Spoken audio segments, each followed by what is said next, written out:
5월 1일 목요일 서밋타임입니다.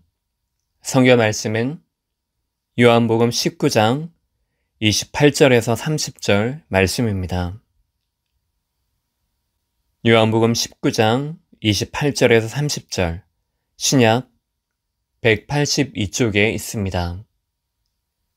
그 후에 예수께서 모든 일이 이미 이루어진 줄 아시고 성경을 응하게 하려 하사 이르시되 내가 목마르다 하시니 거기 신 포도주가 가득히 담긴 그릇이 있는지라.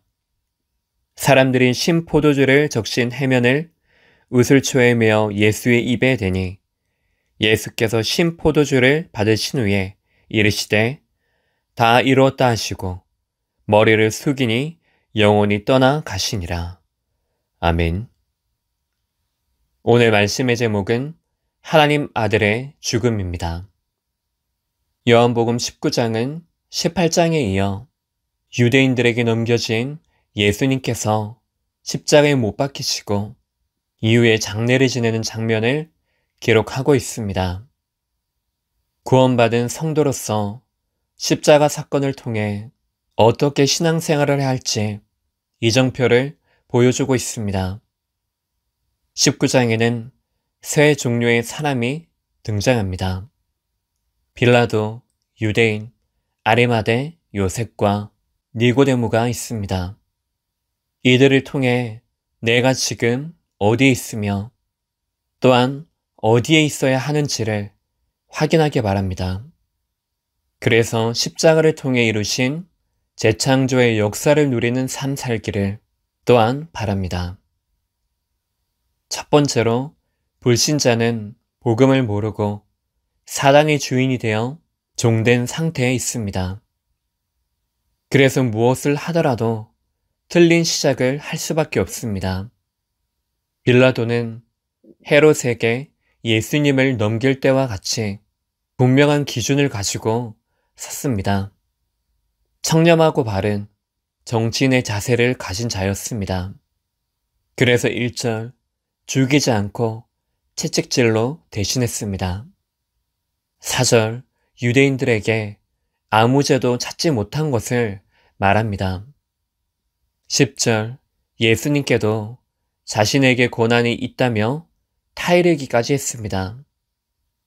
그런 기준을 가진 빌라도였지만 그는 단 한 가지 메시아 예수가 그리스도이심을 알지 못했습니다. 결국 사람의 소리를 두려워해 십자가에 못 박도록 넘겨졌습니다.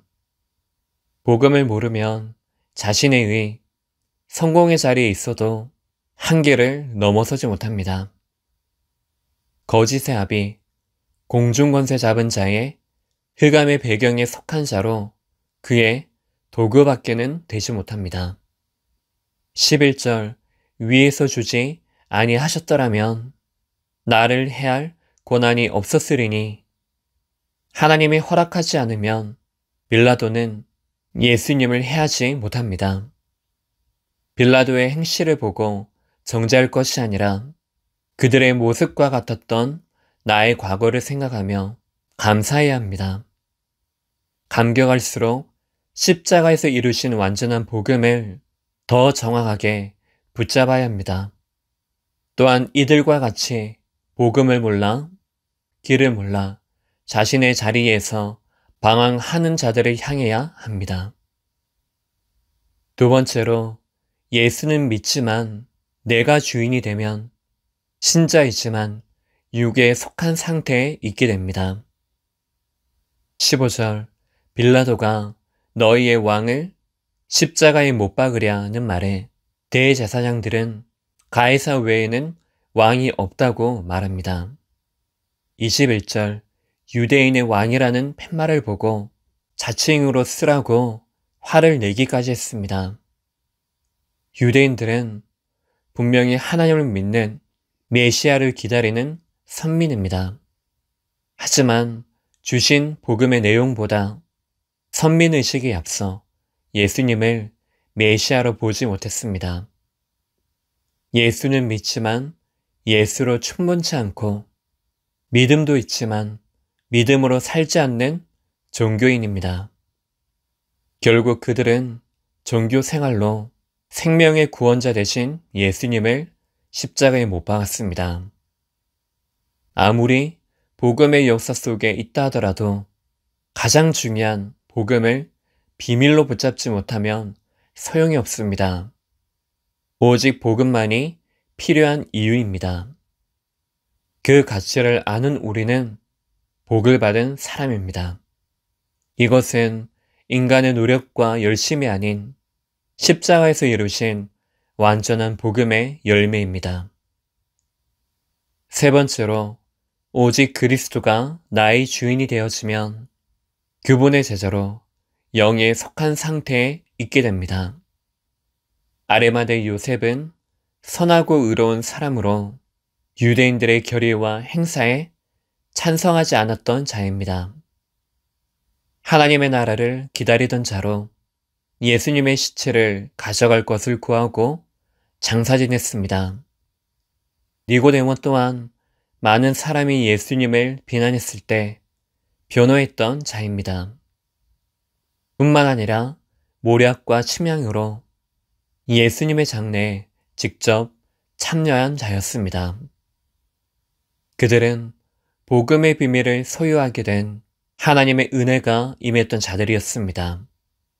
그래서 복음 사역, 부활 사역에 쓰임을 받았던 복음의 도구였습니다.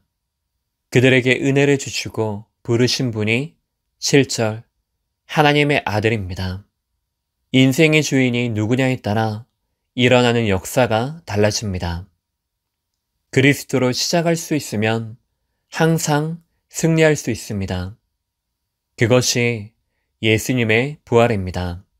그 부활이 나의 신앙이 되어야 합니다. 문제와 연약함을 내세우지 않고 나를 부르시니 그가 하신 약속을 붙잡아야 합니다. 그래서 항상 깨어 복음을 삶에서 누림으로 다음 시대의 영적 유산을 반드시 남겨야 합니다. 결론적으로 오늘 영에 속한 자의 확신을 가지고 서는 시간 되기를 예수 그리스도의 이름으로 축복합니다. 기도하겠습니다. 하나님 아버지, 은혜를 주셔서 오늘 성도의 모든 삶을 인도하시고 하나님의 생명 운동에 쓰임을 받는 인생 되게 하옵소서. 그리스도의 신 예수님 이름으로 기도합니다. 아멘.